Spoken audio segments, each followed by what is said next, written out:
after I retired from regular service, I had joined a government college as a guest lecturer. There was none to teach English. As soon as I entered into BA first year class, students asked me whether I had seen Gandhi. Younger generation thinks that elderly people are witness to historical events. I told them that I was too young and too far from him to see. However, I told them that I had seen and heard many eminent Indians who had fought for India's freedom, who were members of Constituent Assembly and leading parliamentarians. And the students asked me who are they. I named them: C. Rajgopalachari, K. M. Munshi, Acharya Kriplani, V. K. Krishnamenon, Dr. Ram Manohar Lohia, then C. P. Ramaswamy Iyer, J. Prakash Narayan. The students were familiar with some of the names. They said, "Sir, please tell us how they looked, how they were, how they spoke." Yes, I spent that period about these great speakers. I told them that they had inspired me, they had influenced me, and they had stimulated me. Their personality had entered into my body. Whenever I stand before an assembly, whenever I stand in the classroom, somehow their personality appears before me. Now, about C. Rajgopalachari. It was from 1961 to 68 when I used to hear him. He had founded the Swatantra Party. He was its founder leader, and there was something interesting about his speeches. It was conversational. There was no oratory in him. Whatever he spoke, he wanted people to understand. And he would even adjust his speech according to the standard of understanding of the audience. Sometimes he would illustrate what he said with the examples. There was wit and humor in his speeches. For instance, while criticizing Jawaharlal Nehru's policy of statism, he said that what Nehru does is not statism, it is sadism. Then he looked at the rest of the people, because the audience was made up of all sorts of people, including semi-literates, and many of them would not understand his English. He said, sadism is deriving pleasure by hurting someone. For example, when a child crushes a fly, it gets some sort of pleasure.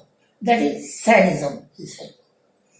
On another occasion, he said that the government blames shopkeepers and merchants for tax evasion, black marketing. He said that they were not so during the British rule. Now under the Congress rule, they have become so. If a boy is not doing well in a school, then after some time his school is changed. In the new school, he makes progress. He becomes very brilliant. Now who is to blame? The boy is not to be blamed. The school where he was not doing well is to be blamed.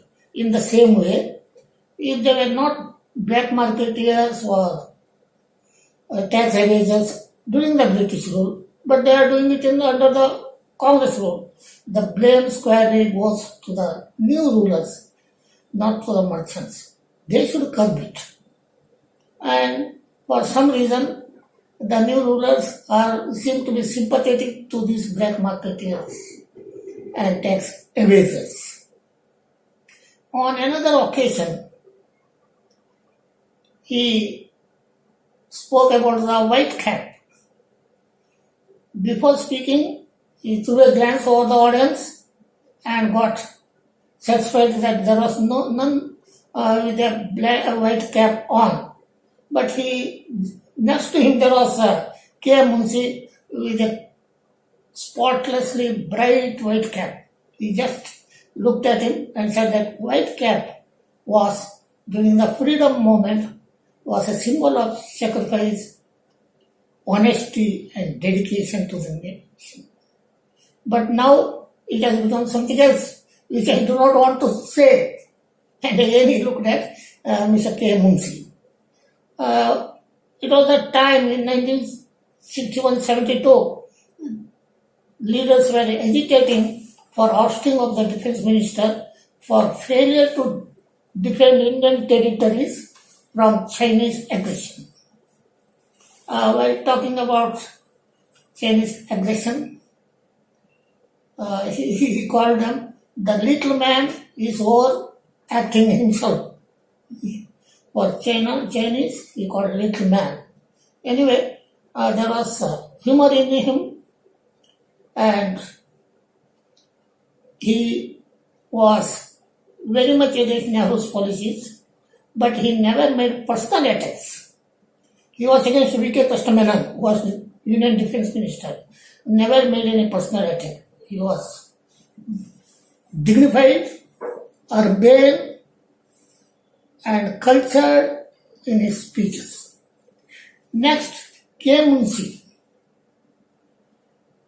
Chimanlal Setalwad has mentioned in his autobiography, Recollections and Reflections, that he was wonderstruck at K. Munshi's capacity to do many things. He was looking after the Bharati Vidya Bhavan.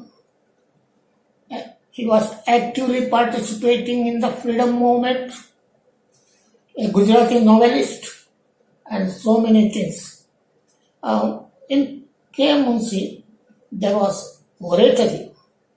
He was a powerful orator, and he spoke against Nehru's policy most vehemently and attacked it with facts and figures. After hearing many years later, I read his book, Bhagavad Gita and Modern Life. I felt only men like K. Munshi are qualified to write a book on the Bhagavad Gita. Acharya Kripalani was a candidate in North Bombay against V.K. Menon, and sometimes he spoke harshly about V.K. Menon and made personal attacks against him. I was familiar with his name because he was a leading parliamentarian. I didn't know that he was a powerful leader during Gandhiji's time. In Rajendra Prasad's autobiography,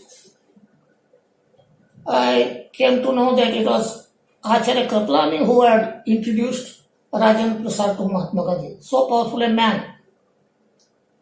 And in his speeches, one of the speeches, he said, Nehru is my brother. I am ready to cooperate with him. But why is he keeping this Shikhandi with him? So that expression was used against V.K. Menon. I love my nation. I love Jawaharlal Nehru, but I love my nation more than Jawaharlal Nehru. So there was something of a Brutus in him. Then V.K. Menon, during my undergraduate days, I used to attend his speeches. Mostly they were arranged in Kama Hall because the number of audience was very much limited. He never spoke about party politics, never attacked his rivals. Even when he contested the election, sometimes he used to address public rallies. He never made any observation against any individual or any political party. In his meetings and his speeches in Kama Hall, he always spoke of European great intellectuals of Europe, such as Professor Harold Lasky, Herbert Spencer, Karl Marx, Proudhon, and many such intellectuals. Though I could not understand him properly, there was some attraction in him. There was a powerful body language that made his speeches interesting. So anyone who would speak about great intellectuals of Europe would naturally be admired by a college student like me. Then Dr. Ramana Loya. There was some similarity between Rajaji's English and Dr. Loya's Hindi. However, Rajgopalachari was dignified and cultured, as I have already told. He never made personal attacks against anyone. It was all ideological difference. But Dr. Lohia just lowered the quality of his speech. Though whatever he spoke was intelligible, even a common man could understand his Hindi. But some of the crude expressions were undesirable. Instead of saying that it did not enter into his mind, he would say, "Unki khopdi mein nahi jata hai." It doesn't enter into their skull. Or Nehru, I spoke many times to Nehru in the parliament, but he doesn't take it seriously. It doesn't enter into his head. So that I still remember. Even in telling lies, sometimes there is some charm. He said, when China was advancing towards Assam, 2 persons from Delhi were thinking of taking the earliest flight and running away from Delhi. And those people were Jawaharlal Nehru and the President Dr. Radhakrishnan, which nobody would believe, but people clapped, they liked it. Then there was C.P. Ramaswamy Iyer. He was not a parliamentarian, he was not a freedom fighter. In a way, he was anti-national.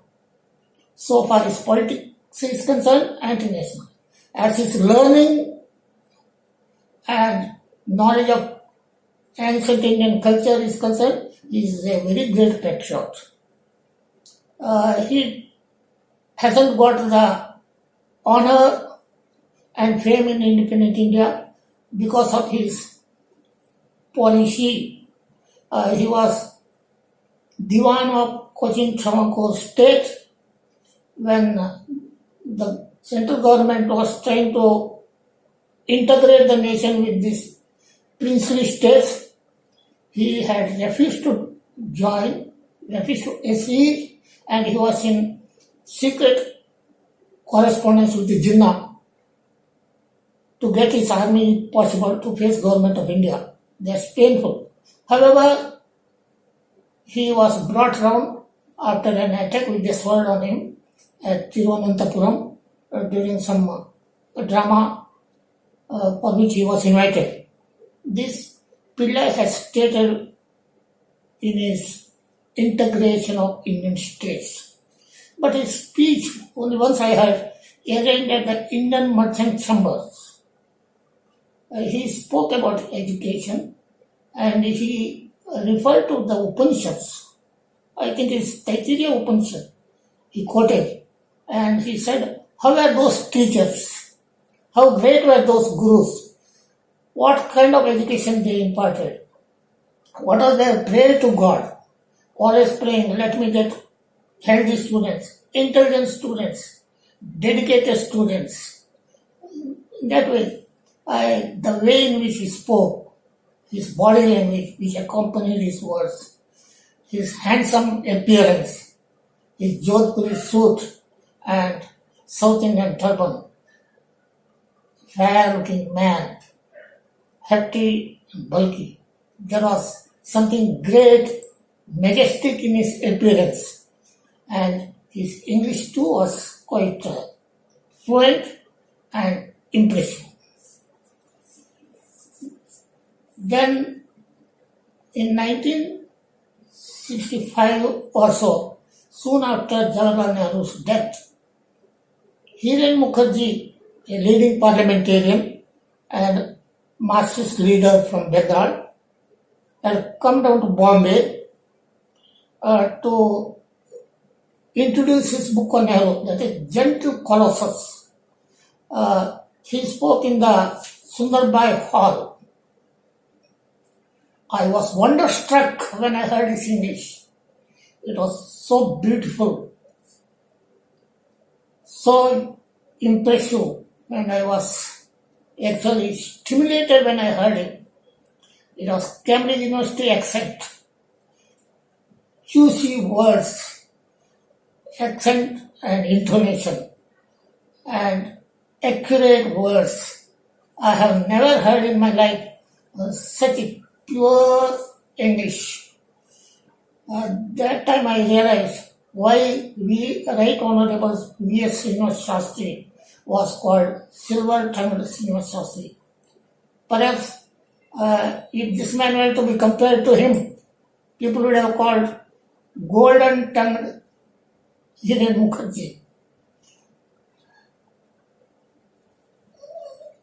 I had only once in my lifetime obtained autograph, that is from this magician of the words. I still remember when he said, this is the last one, no more autographs. We had all surrounded him. He was tall in dhoti, kurta, a very brilliant man, and though I had at MA some professors who were educated in England. One was from London University and Oxford University. The third one was from Cambridge University. But none of them spoke so effectively, so wonderfully. We had also a woman from England, trained teacher, to teach us pronunciation of English. But none of them could hold candle to this man. I felt that I should have been his student, this magician of words had won over my heart. Even today I feel I should have heard him more and more. Then Jayaprakash Narayan. So, in 1970s, all of a sudden, he came to limelight.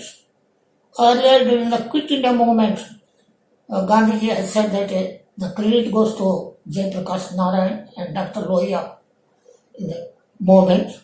But after independence, he was somewhat silent.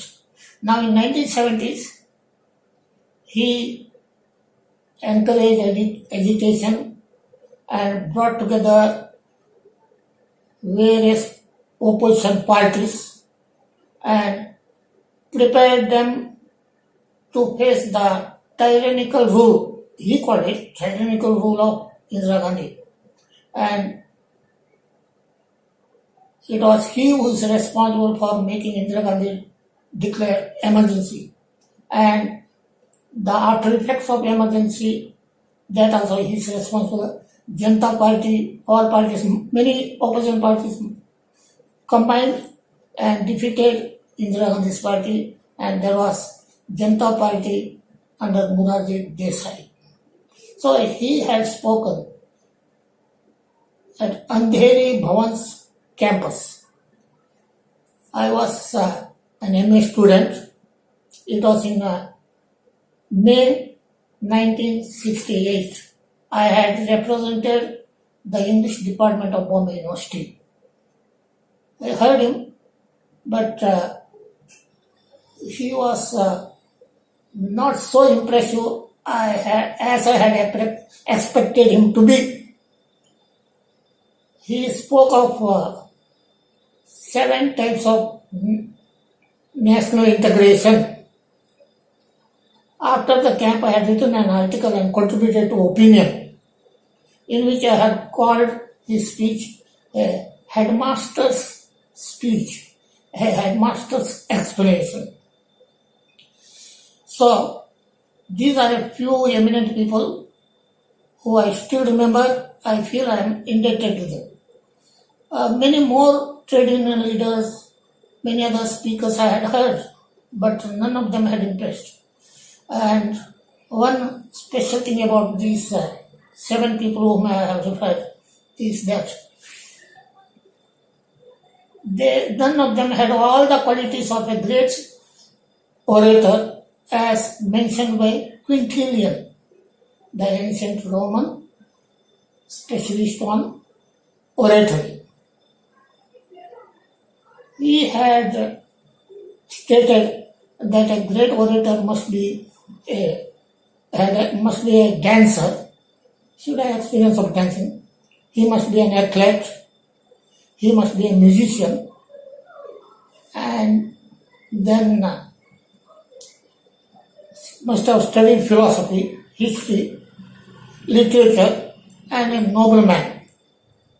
So, all these people whom I have mentioned, they had the later 4 qualities. They had studied literature, history, science, and they were noblemen. But the earlier, like dancing, singing, athletics, those qualities were not there. However, some lesser leaders like Madhu Dandavate and Natkai of Praja Socialist Party, Madhu Limaye and George Fernandez of Socialist Party, and many more trade union leaders had some of these qualities. One would feel after seeing them speak on the dais, probably they had gone to Gymkhana, they had been athletes, some of them were musicians or dancers. They danced on the dais to some extent. Among the top level leaders, only Dr. S.A. some qualities of what Quintilian expected. However, Surendranath Banerjee, in his Making of a Nation, has stated how he became a great orator, what are the requirements of an orator, how can he prepare. Those qualities which has discussed in 3 pages in his book, Making of a Nation, seem to have been followed by these 7 people whom I have mentioned. So, my hearing the great speakers, seeing them, watching their body language, the way of their speaking, how they would convince the people of their points, they all helped me to become a better teacher. One of my former students told me that my way of teaching at pre-degree classes was different from higher classes. So that Rajaji taught me. I am grateful to him how to speak in different classes and how to modify my way of communication according to the requirements of the age of the students and their mental level. So I feel that oratorical skills which Surendranath Banerjee has mentioned. They are his original contribution to Indian literature. None else has written about oratory in India, and it is superior to Carnegie's books on public speaking. That could be prescribed in the textbooks for the students. Students would be greatly benefited if those 3 pages are taken from Surendranath Banerjee's book and taught to the students. So anyway, thank you very much.